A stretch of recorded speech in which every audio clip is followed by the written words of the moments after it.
things I've been thinking about was, can I think about it through my teaching experiences? Or maybe there's another way. Maybe I can think about it through my own experiences as a child and student through schooling. Education has taught us, let's see if this works, right?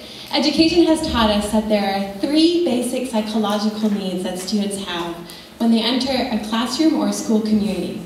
The first is competence, autonomy, and relatedness.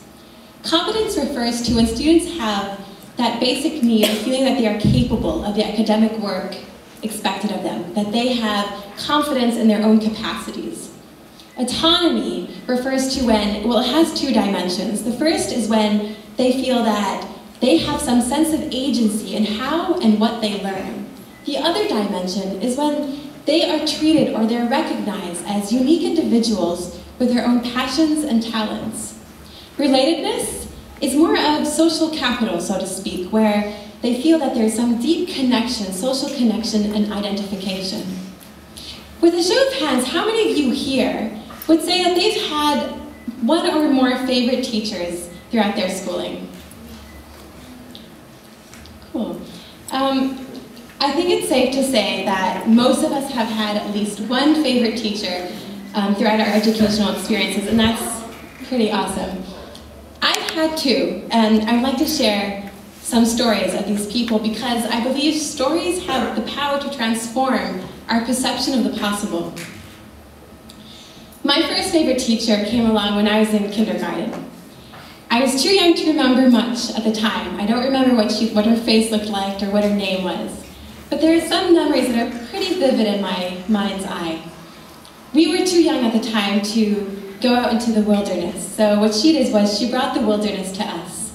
And we were able to explore using all our senses. She tapped into our curiosity and created opportunities for us to explore using senses and to feel like we were close to the world and not kind of separated and marginalized.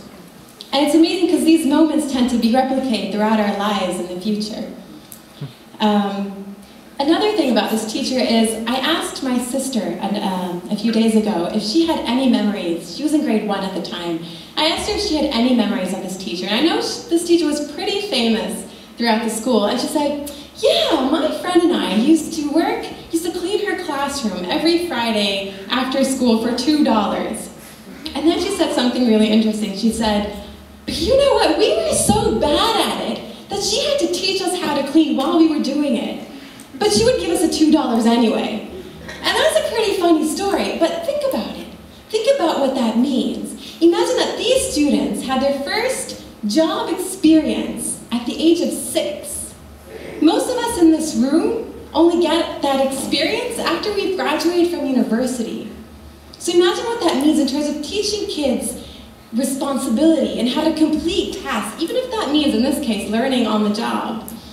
Another memory we both had, it's pretty vivid, was that every Friday after school, there would be this huge lineup of students at her door because she would be giving out gummy bears and candy. And this was pretty remarkable and exciting treat because at the time, at school and at home, giving out sweets was a very rare occasion. So students really looked forward to this. But I remember it fascinated me at the time. What was really fascinating was the concept of giving. And not the kind of giving that we were supposed to do with our siblings and our classmates because it was a virtue and we were taught to do this really regularly. But the kind of conditional giving, the kind where you just give to a random stranger that you probably will never see again. And that really stuck with me, obviously, up till today. So I would like to call this teacher Mrs. Frizzle because she really does remind me of the teacher from the Magic School Bus because our class was a constant zoo and we were really happy about that. My next favorite teacher didn't come along until I was in grade 9. I was 15 years old and I remember going to class on the first day of school and there was a new English teacher and he said, "Don't call me Mr. Kenj, call me Marwan." Of course, that was really revolutionary at the time because you always had to call a teacher by their last name. There was no way you could get that close. And he was a teacher who high-fived his students. He pushed this teacher's desk at the side and said, "That creates a barrier between me and you. I don't want it. I don't want it between us." He's a teacher who refused to go into the teacher's room during recess, preferred to walk around the playground to talk and chat with students. And I would go and walk with him. And during those recesses, that's when I had one of the most stimulating, intellectually engaging conversations of my life. Listens to stories about him in different parts of the world, different continents I had never seen or imagined existed. And those stories are as vivid in my mind right now as if I had lived them.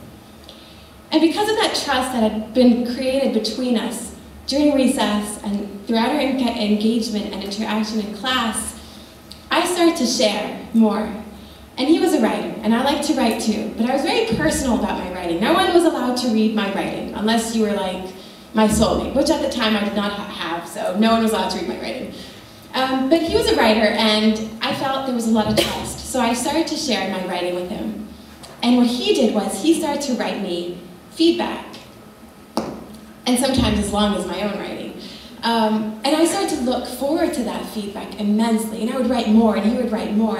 And then one day, he started to share his own writing with me. Now what that did to me, it just transformed my feeling of confidence, at least in my writing, of competence, and of equality between writers. And ever since then, I've been feeling much more empowered to share and to write. And it taught me how to write feelings, how to express those feelings with empathy, maturity, and intelligence, which I think is incredibly lacking in our educational system today. People don't know, students don't know how to express those feelings that are incredibly complex in our minds, but we never find the words for them because we're never taught to express them. Somehow they seem irrelevant in our educational system. The last thing I want to talk about is that sometimes there is actually no fixed formula on how to develop a positive student-teacher relationship. Because relationships are very complex, because they demand something from us as people. And that's not easy to give, especially when you have certain methods that you think you need to follow. But there are a lot of examples out there that can serve as guides.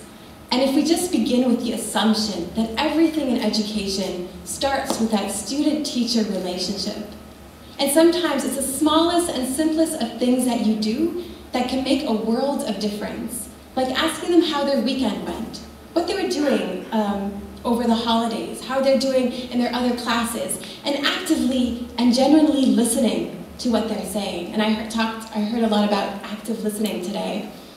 And sometimes it's about being aware and showing interest in their passions, their interests, their hobbies, their talents, and letting them teach you a few things about it. What are those skills you learn or you work with when you're doing gaming? Teach me. What is your favorite gaming tool?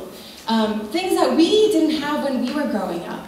It's important to kind of jump into their world to understand them better. And most importantly, and as Dr. March once taught me, is to roll up your sleeves and get your hands dirty. Experiment with them, play, tinker, and learn with them, because those are the moments that are replicated throughout their lives. Those are the moments where they will constantly be doing as they grow older, as they jump into the fields of work and in the market.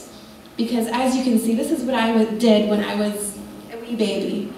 And I kept doing it. I was no longer afraid because I was taught to explore before I was taught conditioned fear.